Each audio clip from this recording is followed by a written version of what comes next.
and I start the recording. So in last class we completed three topics, which is about compound interest, how to calculate compound interest. Then we go to a breakout room activities. Then we studied about continuous compounding. In today's class, I will discuss about two new things. One is depreciation, another one is a sinking fund. Next ক্লাসে আমরা just অল্প কিছু সময়ের জন্য break even point নিয়ে study করবো, বা আজকেও শেষ করে দিতে পারি। দেন হচ্ছে কি আমাদের চ্যাপ্টার 20 শেষ হয়ে যাবে। নেক্সট ক্লাসটার পরে আমি ক্লাস টেস্টটা অ্যানাউন্স করে দেবো, এই জন্য বলে দিলাম। সো ডেপ্রিসিয়েশনটা কি? ডেপ্রিসিয়েশনটা হচ্ছে whatever the product is, when you use it every day, after a certain period of actually when you use it or after purchasing any goods and services, it values decrease day by day, every moment its value is decreases. So this thing is called depreciation. Say for example আপনি একটা Audi কিনেন, সবচেয়ে দামি গাড়ি, এখন সেটাও যদি কিনেন তারপরেও এটার ভ্যালুটা কিন্তু একটা সার্টেন পিরিয়ড অফ টাইম পরে এটা হচ্ছে ভ্যালুটা ফল করতে থাকবে। তো এই যে ফল করছে এইটাকে আমরা বলছি হচ্ছে কি ডেপ্রিসিয়েশন। এবং এই ডেপ্রিসিয়েশনের কারণে যে ডেপ্রিসিয়েশনের কারণে আপনার হচ্ছে গিয়ে যেটা হয় যে আপনি যে প্রোডাক্টের ভ্যালুটা মানে আপনি যে দাম দিয়ে প্রোডাক্টটা কিনেছিলেন সেই প্রাইসটা কিন্তু আর থাকে না, এবং আপনার হচ্ছে গিয়ে তার থেকে কম প্রাইসে প্রোডাক্টটা কিনতে হয়। এরকম হচ্ছে গিয়ে বিষয়টা অনেক মানে কম প্রাইসে প্রোডাক্টটা আপনার সেল করতে হয়। এরকম হচ্ছে গিয়ে এরকম হচ্ছে বিষয়গুলো দাঁড়ায়। যেমন আমি বলছিলাম একটু আগে যে আপনি ধরেন খুব দামি একটা গাড়ি কিনলেন, দামি গাড়ি কেনার সাথে সাথে ওটার কিন্তু প্রতিদিনের ভ্যালু ফল করতে থাকবে।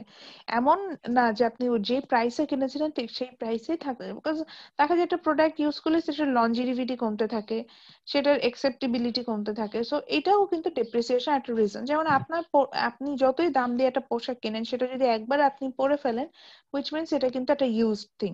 সো সেটাকে যখন আপনি রিসেল করতে যাবেন, সেটা রিসেল ভ্যালুটা কিন্তু ঠিক সেভাবেই আসবে যে আপনি যেহেতু এটা আগে ইউজ করেছিলেন, তো সেই অনুযায়ী এটার ভ্যালুটাকে আমরা কিন্তু মেজার করব।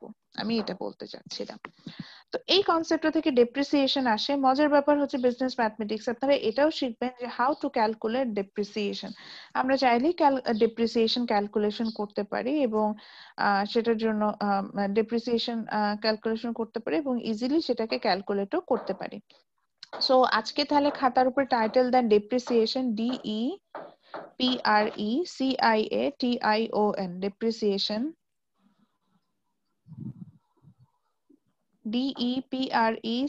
DEPRECIATION, depreciation দিয়েছি টাইটেল? জি ম্যাম। আচ্ছা, ডেপ্রিসিয়েশন টাইটেল দেন, দেওয়ার পরে এটার একটা ফর্মুলা আছে, মানে ডেপ্রিসিয়েশন খুবই ইজি ফর্মুলা, আবার মেনশন করে দিলাম এই জন্য। খুবই ইজি একটা ফর্মুলা আছে, ফর্মুলাটা হচ্ছে A is equal to P into 1 minus I to the power n। আবারও বলছি, ওই 1 plus r to the power t এর মতনই ফর্মুলাটা, জাস্ট এখানে মাইনাসটা ইউজ করছে। এটা কেন করছে আমি এটা বলে দিচ্ছি। So a is equal to p into 1 minus I to the power n। আচ্ছা, এখানে a আগের মতনই, অর্থাৎ ফিউচার ভ্যালু বা due amount, p is the principal amount or original value of a product। i টা কি? এবার আসি, আমরা এর আগে i বলতে জানতাম হচ্ছে রেট অফ ইন্টারেস্ট। তো এখানে জাস্ট এখানে একটা বিষয় লেখেন, here I small I is equal to rate of depreciation, RATE, rate of depreciation, DEPRECION, depreciation, rate of depreciation. So here I is equal to rate of depreciation, আমরা এটা থেকে কিন্তু I টা মেজার করব। And this n means time, and obviously this time will be converted in year। অর্থাৎ আপনি কিন্তু যেটাতেই দেওয়া থাকুক না কেন, এটাকে কিন্তু আমার সময়টাকে ইয়ারে কনভার্ট করে নিয়ে যেতে হবে, এই হচ্ছে গিয়ে বিষয়। সো এখন আমরা যেটা করব যে কোনো প্রোডাক্ট, সাপোজ ধরেন ইদির একটা ড্রেস আছে, এখন ওনার মনে হলো যে আমি এই ড্রেসটার এখন বর্তমান ভ্যালু কত এটা যদি বের করতে চায়, সে এই ফর্মুলাটাতে বসাই দিলে সেই প্রোডাক্টের ভ্যালু বের করে। এবং সেক্ষেত্রে তার জাস্ট জানতে হবে যে what's the rate of depreciation, কত হারে প্রোডাক্টের ভ্যালু ফল করছে। কারণ ওনার মনে হলো যে প্রতি বছর প্রোডাক্টের ভ্যালু 10% করে কমে যাচ্ছে, তাহলে যদি 10% কমে যায় তাহলে সেখান থেকে সে ফাইন্ড আউট করতে পারবে what will be it's future value. So সেখান থেকে আমরা প্রথমে একটা ম্যাথস করব, বানাই ম্যাথস করব, তারপরে হচ্ছে গিয়ে আমরা বইয়ের ম্যাথসটা করব, এক্সাম্পল 12 and 13। সো ইটিকে যে দিয়ে যেহেতু এক্সাম্পল দিয়েছি, ইটিটা দিয়ে বলি। বলেন, লেখেন ইটি, ইটিআই, it brought an expensive dress at টাকা 20,000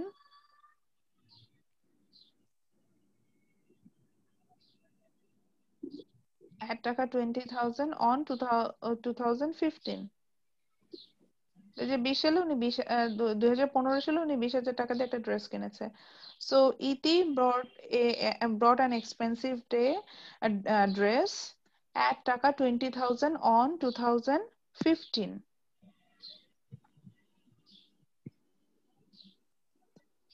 ইতি brought an expensive dress, না an হবে যেহেতু expensive কথাটা ইউজ করছে, an expensive dress at টাকা 20,000 on 2015। If the rate of depreciation is if the rate of depreciation is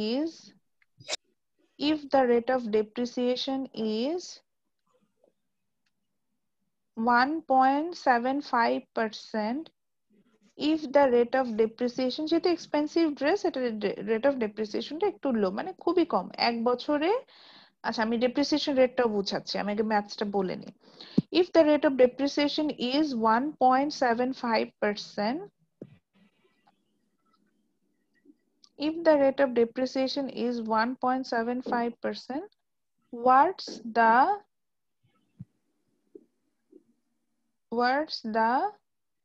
value of that dress, what's the value of that dress on 2021? What's the value of that dress on 2021? What's the value of that dress on 2021? What's the value of that dress on 2021?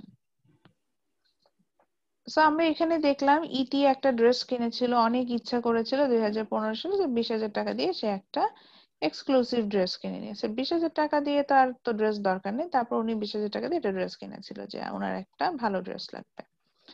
আচ্ছা, so ওই ড্রেসটার উনি দেখলেন হচ্ছে গিয়ে যে ওটার, আচ্ছা একটু লিখে নেই, আগে বুঝিয়ে আসি যে what's the rate of depreciation, যেটাকে আমরা আই দিয়ে এখানে দেখাবো। যেমন এখানে ইটি ড্রেসটার রেট অফ ডেপ্রিসিয়েশন ছিল 1.75%। আচ্ছা, ডেপ্রিসিয়েশন রেট দিয়ে বোঝাই হচ্ছে গিয়ে যে যদি প্রোডাক্টের দাম হয় 1 টাকা, সরি ভুল বলছি, 100 টাকা, ধরে নিচ্ছিলাম যে প্রোডাক্টের দাম 100 টাকা, যদি এটা রেট অফ ডেপ্রিসিয়েশন 2% হয়, হুইচ মিনস এক বছর পরে এই প্রোডাক্টের দাম হয়ে যাবে 98 টাকা, অর্থাৎ 100 টাকার 2% ভ্যালু ফল করবে। সো ইতি ড্রেসটা যদি 1.75%, এটা হচ্ছে দ্য রেট অফ ডেপ্রিসিয়েশন হয়, মানে 20,000 টাকার 1.75% ফল করবে ভ্যালুটা এক বছরে, এরকম হচ্ছে গিয়ে বিষয়টা বোঝাচ্ছে। বুঝতে পেরেছি? সো তাহলে প্রথম যে বিষয়টা দেওয়া ছিল, যেমন আই দেওয়া ছিল, সরি রেট অফ ডেপ্রিসিয়েশন যেটা, সেটা দেওয়া ছিল, তা আমরা সেটা লিখে নিচ্ছি।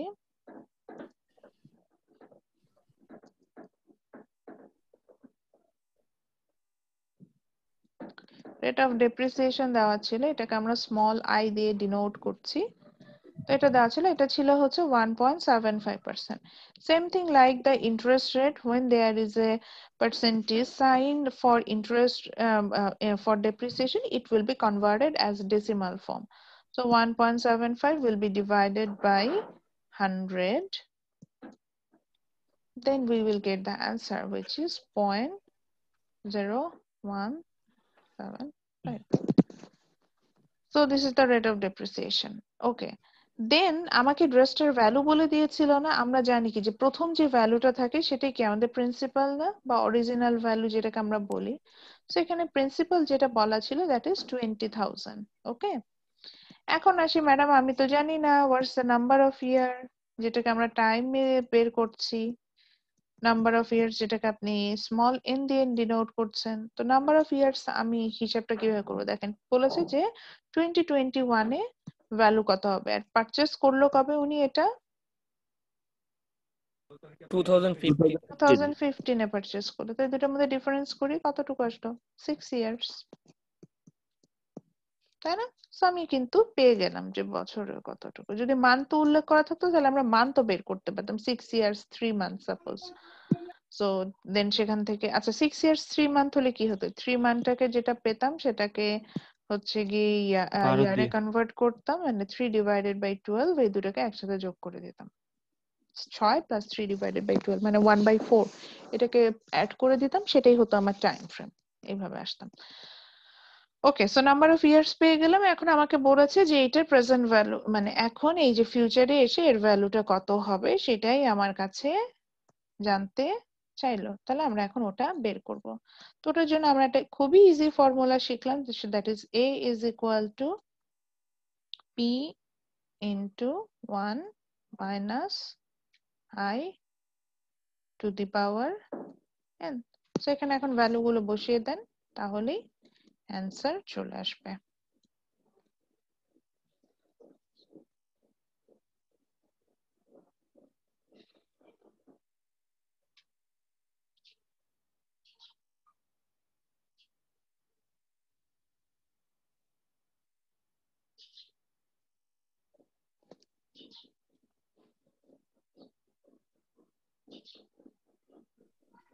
ম্যাম করেছি 17989.75।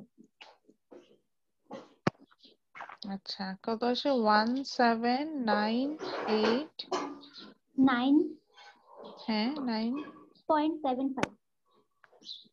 আবার আসি 1798 জি তো ম্যাম, আবার 9 হবে ম্যাম।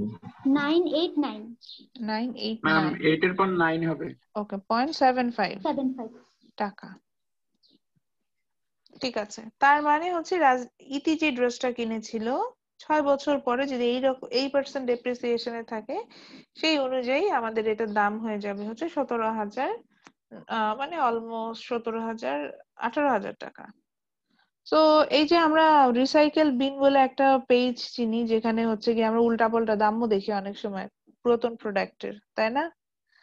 তো সেখানে যদি আপনারা দাম লিখতে চান, তখন এই যে ডেপ্রিসিয়েশন ইউজ করে কিন্তু দাম দিতে পারেন। সেই ক্ষেত্রে আপনাকে জাস্ট জানতে হবে যে আপনার প্রোডাক্টটা কি হারে ডেপ্রিসিয়েট হচ্ছে।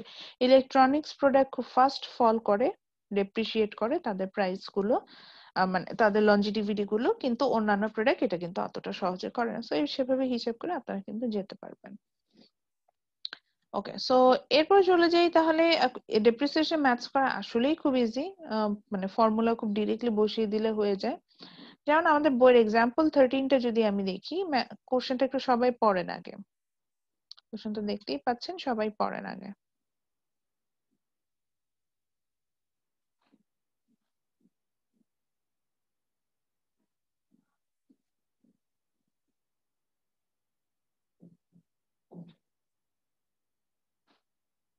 সো খুবই সুন্দর কথা বলেছে, বলেছে এই machine depreciate in such a way that the value of the machine at the end of any year is 90% of the value of the machine beginning of the year। আচ্ছা, এই কথাটা দিয়ে কি বলেছে? বলেছে যে একটা মেশিন এমন ভাবে ডেপ্রিসিয়েট করে যে মেশিনটার ভ্যালু বছরের শুরুতে যদি 100% যা ছিল, সেটা বছর শেষে এটা ভ্যালু 90% হয়ে যায়। অর্থাৎ যা ভ্যালু ছিল সেটা 90% হয়ে যায়, এটাই বলছে। The cost of the machine was 1,20,000 and it was sold eventually the West for টাকা 2,000. Find out how many years the machine was in use. So বললো তাহলে মেশিনটা ভ্যালু ছিল হচ্ছে 1,20,000 টাকা, এবং যখন এটা সেল করে দিলাম মাত্র 2,000 টাকায় মেশিনটা সেল হলো। তাহলে জিজ্ঞাসা করছে যে মেশিনটা তাহলে আসলে আমরা ইউজ করেছিলাম কতদিন ধরে। তো এখানে যেটা রেট অফ ডেপ্রিসিয়েশন, যেটা আমাদের হেডেক, এটা আগে বের করে নিতে হবে। So rate of depreciation here what? আপনার হয়তো অনেকের মনে তো এই 90% লেখা, 90% হচ্ছে রেট অফ ডেপ্রিসিয়েশন, বাট না, এখানে কিন্তু বলছে যে বছর শেষে প্রোডাক্টের ভ্যালুটাই হয়ে যায় 90%। আবারও বলছে machine is depreciate in such a way that the value of machine at the end of any year is 90% of the value of the machine beginning of the year। অর্থাৎ প্রোডাক্টের ভ্যালু যদি 100 টাকা থাকে সেটার ভ্যালু এখন হয়ে গেছে 90 টাকা, তাহলে ভ্যালু ফল করলো কত টাকা? 10 টাকা না? 10 টাকা। 10 টাকা না? So that's my losing value, that means that's the rate of depreciation. So here the rate of depreciation is 10%. এটা আমরা কিভাবে বের করব? এটাও হচ্ছে গিয়ে আমরা যখন ক্যালকুলেশন করব তখন হচ্ছে গিয়ে সেখানে লিখে দিব যে i is equal to i দিয়ে এখানে তখন depreciation বের করার জন্য আমরা এভাবে দেখাই দিব যে 100% minus 90 is equal to 10%। এভাবে হচ্ছে গিয়ে আমরা যে পাচ্ছি বিষয়টা, এভাবে হচ্ছে আমরা হিসেবে আসবো। তো এভাবে হচ্ছে কি আমরা রেট অফ ডেপ্রিসিয়েশন বের করব। দেন এখানে কি বলা ছিল, the cost of machine is 1,20,000। So 1,20,000 means it was the original value, which means the principal value. So that's why the P is 1,20,000. Then it values become 2,000 টাকা, মানে future value টা তাহলে 2,000 হলো। So A is equal to আমরা 2,000 দিলাম।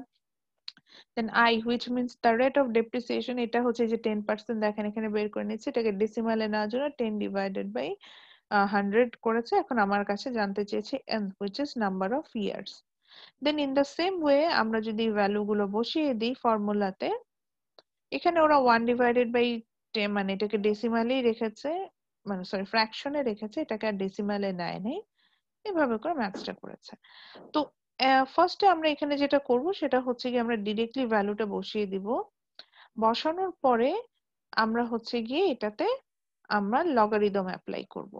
তো আমি এটা লগারিদম অ্যাপ্লাই করার পার্ট থেকে যাচ্ছি। তো আমরা আবারও হচ্ছে গিয়ে আমাদের হোয়াইট বোর্ডে চলে যাই। সো আমরা এখন হচ্ছে কি আমাদের এক্সাম্পল 13টা করছিলাম। সো এক্সাম্পল 13 এ আমাদের যেটা হলো সেটা হচ্ছে গিয়ে যে আমি জাস্ট ফাইনাল স্টেজটা যেটা ওটা করব। সো এখানে আমাদের হচ্ছে গিয়ে আমরা ফর্মুলাটা তো জানি, a is equal to p into 1 minus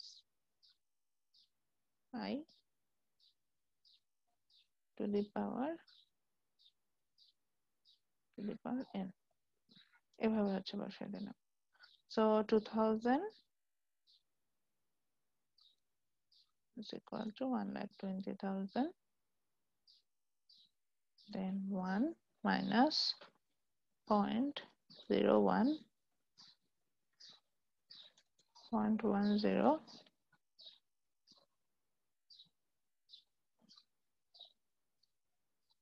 number of ইয়ার্সটাই তো বের করবো। So n is equal to what, এভাবে আসলো। সো পরের লাইনটা অনেকটা এরকম হবে যে 1 minus 0.10, এটার ভ্যালু হচ্ছে 0.9 to the power n is equal to, আমি সাইড চেঞ্জ করেছি, সো 2000 divided by 1,20,000, এরকম একটা ভ্যালু আসলো। তো এখানে যখন এই যে এইটুকু আসবে, এরপরে আমরা কি জেনেছিলাম যে আমরা যখন এই বইয়ের ম্যাথ গুলো করতে যাব, যেখানে আমরা ডিরেক্টলি কোনো কিছু বের করতে পারি না, সেখানে আমরা কি করি, লগ নিয়ে আসুন। লগারিদম অ্যাপ্লাই করি। সো আমরা এখন এখানে লগারিদম অ্যাপ্লাই করব। So applying logarithm on both side, both সাইডে লগারিদম অ্যাপ্লাই করে আমরা কি পাচ্ছি, লেফট সাইডে যেটা আছে এটার উপর লগারিদম অ্যাপ্লাই করব, রাইট সাইডে যেটা আছে সেটার উপরও আমার কিন্তু লগারিদম অ্যাপ্লাই করতে হবে। তাহলে এখানে একটা বেজ আছে, বেজের উপর একটা পাওয়ার আছে, বেজ এন্ড পাওয়ার এটাকে যদি আমি একসাথে নিয়ে আসি তাহলে এখানে কি হবে, the power will come first logarithm apply করার কারণে। সো n টা সামনে চলে আসলো, n log 0.9 is equal to, এখানে এদের মধ্যে সম্পর্ক কি, ডিভাইডেশন। ডিভাইডেশনে যদি আমরা হচ্ছে গিয়ে লগারিদম অ্যাপ্লাই করি তাহলে ডিভাইডেশন সিম্বলটা চেঞ্জ হয়ে কিসে পরিণত হয়? মাইনাস হয়ে যাবে ম্যাম। মাইনাস হয়ে যাবে। তাহলে log 2000 মাইনাস log 1,20,000। এরপরে ভ্যালু গুলো বসাই দিবেন। আমি পরের লাইনটাও জাস্ট করে দেখাচ্ছি। পরের লাইনটা এরকম হবে যে log 2000 minus log 1,20,000 divided by পুরো জিনিসটা log 0.9 দিয়ে ভাগ হয়ে যাবে। সো এখান থেকে আমার মনে হচ্ছে যেটা তো মেমোরাইজেশন, এটা অ্যান্সারটা বইয়ে অনেকবার দেখেছি, এটা অ্যান্সার 37 ইয়ার্স 39 ইয়ার্স সামথিং আসে, সরি 38 ইয়ার্স সামথিং আসে অনেক ক্যালকুলেটরে, ধরেন 8-9, এটাকে 39 ইয়ার্স ওরা ধরে নেয়। This is the answer. তো এখানে আমরা যেটা করলাম সেখানে এই তাহলে লগারিদম, সরি আমি ডেপ্রিসিয়েশন এটা দেখতে পেলাম যে যখন ডেপ্রিসিয়েশন ধরেও আমরা যদি ম্যাথস করতে যাই, in that cases we have to apply the logarithm when we don't have any option to solve the math, মানে ডিরেক্টলি ভ্যালুটা বের করা যায় না, তখন আমরা এখানে লগারিদম অ্যাপ্লাই করব। এই হচ্ছে গিয়ে বিষয়। আমরা কি বুঝতে পেরেছি বিষয়টা? Yes, ma'am. Yes, আমি কি ma'am. স্টপ শেয়ার দিব? আমি কি একটু বইয়ে যাব আবার? ম্যাথসটা তুলেছি সবাই? Yes, ma'am. Okay ma'am ma'am আমি একটু- লগ হ্যাঁ। মানে 2000 আর মাইনাস লগ 1 লাখ, এটা আসলে তো ম্যাম মাইনাসে মান আসে। এই log 0.9 এর ভ্যালুও মাইনাসে আসে। ও আচ্ছা, এটা দিয়ে করি। হ্যাঁ হ্যাঁ হ্যাঁ, ওটার ভ্যালু কাটাকাটি চলে মাইনাসে আসে, তো ওই মাইনাস মাইনাস কাটা চলে যায়। Thank you ma'am. Okay, so এরপরে আমরা যেটা চলে যাব সেটা হচ্ছে কি সিঙ্কিং ফান্ড। এটা আমাদের বই থেকে আমরা পড়বো, জাস্ট ডেফিনিশনটা বুঝলে হলো। তো এটার জন্য আগে বলে নিই, এখানে আর একটা ম্যাথস আছে এক্সাম্পল 12, এটা আপনারা করে নিবেন। জাস্ট এখানে হচ্ছে কি ওরা যেটা বলে যে স্ক্র্যাপ ভ্যালু আর ডেপ্রিসিয়েশন সেম থিং, মানে যেটা ওয়েস্টেজ হচ্ছে সেটাকে তো আমরা স্ক্র্যাপ বলি। তো এখানে স্ক্র্যাপ ভ্যালুটা বলে দেওয়া থাকে, সেটাও 10%। তো এখানে ধরে ম্যাথটা করতে হবে, এটাই বলতে চাচ্ছিলাম এক্সাম্পল 12। তো এরপরে আসি যে আমরা এখন একটা বিজনেসের কথা চিন্তা করবো, যেখানে বিজনেস করছে। সো আমরা ধরে নিলাম যে আপন আর ইতি তারা দুইজন মিলে একটা নতুন বিজনেস স্টার্ট করতে যাচ্ছে। তো যখন বিজনেসটা তারা শুরু করলো, তাদের দুইজনের মিলে ক্যাপিটাল ছিল হচ্ছে গিয়ে 10 লাখ টাকা। এই জন্য লিখলাম 100K। সো তাদের হচ্ছে গিয়ে 100K কি 10 লাখ? হ্যাঁ। সো তাদের হচ্ছে গিয়ে আপনার ক্যাপিটাল ছিল হচ্ছে 10 লাখ টাকা। দুইজন মিলে 10 লাখ টাকা ক্যাপিটাল নিয়ে একটা নতুন বিজনেস শুরু করলো। তো বিজনেসটা ধরেন তার একটা রেস্টুরেন্ট বিজনেস দিল, 5 লাখ আপনের টাকা, 5 লাখ হচ্ছে ইতির টাকা। তো তাদের রেস্টুরেন্টটা সামহাউ খুব ফেমাস হয়ে গেল। তাদের রেস্টুরেন্টে বেশ ভালো সেল হতে শুরু করতো। যখন তারা রেস্টুরেন্টে দিতে গেল, তখন তারা দেখলো যে তাদের যে ক্যাপিটাল আছে ইটস নট এনাফ, মানে 10 লাখ টাকা একটা রেস্টুরেন্ট পুরোপুরি সেট আপ করা যায় না। তো তখন তারা 5 লাখ টাকা ধার নিয়েছিল from Dutch Bangla bank limited. তো মোট তাদের ইনভেস্টমেন্টের পরিমাণ ছিল 15 লাখ, এর মধ্যে 10 লাখ তাদের নিজের টাকা আর ওই যে 5 লাখ ধার করা। তো তাদের রেস্টুরেন্ট খুবই ভালো চলা শুরু করলো, প্রচুর মানুষ আসা শুরু করলো, বেশ ফেমাস একটা রেস্টুরেন্ট হয়ে গেল। সো 1 বছর পরে দেখা গেল যে ওদের মানে এই যে ইনভেস্টমেন্ট ছিল 15 লাখ টাকা, এরপরও টোটাল রেভিনিউ যদি হিসেব করি সেই ক্ষেত্রে তারা আরো 5 লাখ টাকার প্রফিট করেছে। মানে মোট 20 লাখ টাকা তাদের হাতে এখন আছে, মানে 15 লাখ টাকা তো উঠেই আসছে যেটা তাদের ইনভেস্টমেন্ট, এর বাইরেও আরো 5 লাখ টাকা অতিরিক্ত হাতে আছে, মানে এটা তাদের হচ্ছে গিয়ে আপনার প্রফিট। তো আপন কি বললো, আপন নীতিকে বললো, এর মধ্যে রাজ বাংলা ব্যাংকও 1 বছরের জন্য লোন দিচ্ছে, তারা একটু তাগাদা দিচ্ছে যে আমার লোনটা রিপে করো, এরকম টাইপের একটা বিষয়। লোনটা 1 বছর পর রিপে করে দিতে হবে, না হলে রেস্টুরেন্ট যেহেতু মর্টগেজ দাও। তো যখন 5 লাখ টাকা প্রফিট আসলো, আপন নীতিকে বললো যে দূর দোস্ত, এত টাকা প্রফিট আসছে, আমরা এই টাকাটা ইনভেস্ট না, মানে এই টাকাটা লোন রিপে না করে চলে এই টাকায় মানে আমার প্রফিট আমাকে দিতে, আমি আমার মতো কিছু করি, তোর প্রফিট হতো, তো তারা তার প্রফিটটাকে ডিভাইডেড করে নিয়ে নিল। আপন এই টাকা দিয়ে সুইজারল্যান্ড ঘুরতে চলে গেল, ইতি এই টাকা দিয়ে মালদ্বীপস ঘুরতে চলে গেল। 1 মাস ওখানে খুব আরাম করে সুইজারল্যান্ড ঘুরে আসলো। আপন সুইজারল্যান্ড থেকে থাইল্যান্ড যায় থাই মাসাজ নিয়ে আসলো। ইতি কথা বোঝা যাচ্ছে না। হ্যাঁ, নেটওয়ার্ক ফল করেছিল। এখন ঠিক আছে? জি ম্যাম, এখন সো আপন থাইল্যান্ডে যে থাই ম্যাসাজ নিয়ে আসলো, আর রীতি হচ্ছে মালদ্বীপসে যে মালদ্বীপসের ম্যাসাজ নিয়ে আসলো। হ্যাঁ, নিয়ে এসে তাদের যা টাকা ছিল সব শেষ, মানে প্রফিট যে টাকাটা ছিল 5 লাখ টাকা সব শেষ। এন্ড বাংলাদেশে আসার পর তারা রেস্টুরেন্টে যেয়ে দেখে ডাচ বাংলা ব্যাংকের লোকজন পুলিশ টুলিশ নিয়ে বসে আছে। কিসের জন্য? যে এই যে টাকা তারা যে 5 লাখ টাকা ধার দিয়েছিল এই টাকা এখন শোধ করতে হবে। এখন ওরা দেখলো যে ওদের হাতে তো এই টাকা নাই, কারণ হচ্ছে ওরা ওই যে এগুলো তো বিজনেসে ইনভেস্ট করা, সেই টাকা তো তুলে দিতে পারবে না। অতিরিক্ত যে টাকাটা তাদের হাতে ছিল 5 লাখ, সেটা তারা দুইজন খরচ করে চলে আসছে। তো তখন আপন নীতিকে বলল যে দোস্ত, আমাদের যদি একটা সিঙ্কিং ফান্ড থাকতো তাহলে আমাদের এই সিচুয়েশন হতো না। এখন আমাদের রেস্টুরেন্টও অফ করে দিতে হবে এবং ডাচ বাংলা ব্যাংকের আমরা লোনটাও শোধ করতে পারবো না, এরকম একটা বিষয় হলো। তো সিঙ্কিং ফান্ড বিষয়টা কি, ধরে নিলাম যে এটা একটা লোনের পুকুর, আমি একটা পুকুর আঁকার চেষ্টা করছি। আপন, এটা আপনকে আঁকছি, এটা হলো আপন আর এটা হচ্ছে ইতি। তো তারা দুইজনই এই লোনের পুকুরে ডুবে গেছে। হ্যাঁ, এটা একটা লোনের পুকুর, পুকুরটার মধ্যে পানির মধ্যে লোনের পুকুরে ডুবে আছে। সিঙ্কিং ফান্ড হচ্ছে একটা ব্যাকআপ ফান্ড। যেই ব্যাকআপ ফান্ডটা যদি থাকতো তাহলে এরকম বড়শি দিয়ে ওদেরকে আমরা টেনে তুলে ফেলতে পারতাম, মানে ব্যাকআপ ফান্ডের মাধ্যমে আমি তুলে ফেলতাম। এই যে ব্যাকআপ ফান্ডের মাধ্যমে তুলে ফেলতে পারতাম সেটাই আমরা সিঙ্কিং ফান্ড। বুঝি নেই, বলেন। ম্যাম দেখা যাচ্ছিল না। ও আচ্ছা, সেটাকে হচ্ছে কি আমরা সিঙ্কিং ফান্ড বলছি।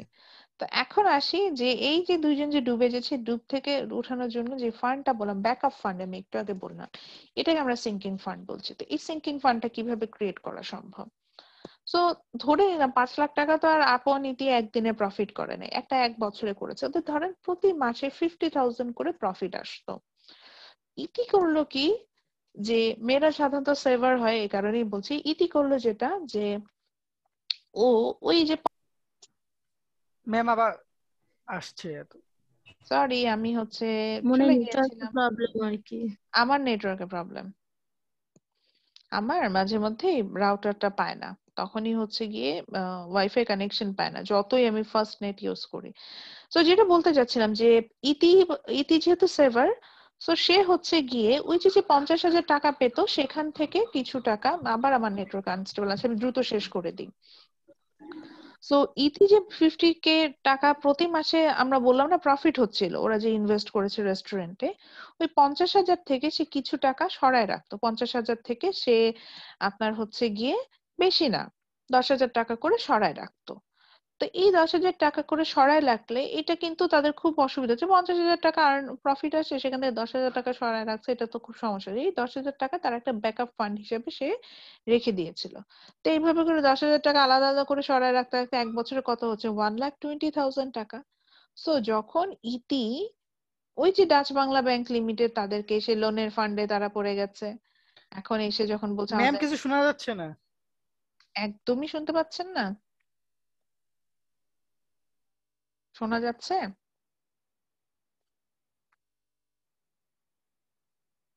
আমাকে তো এখন আমার নেটওয়ার্ক ফুল দেখাচ্ছে।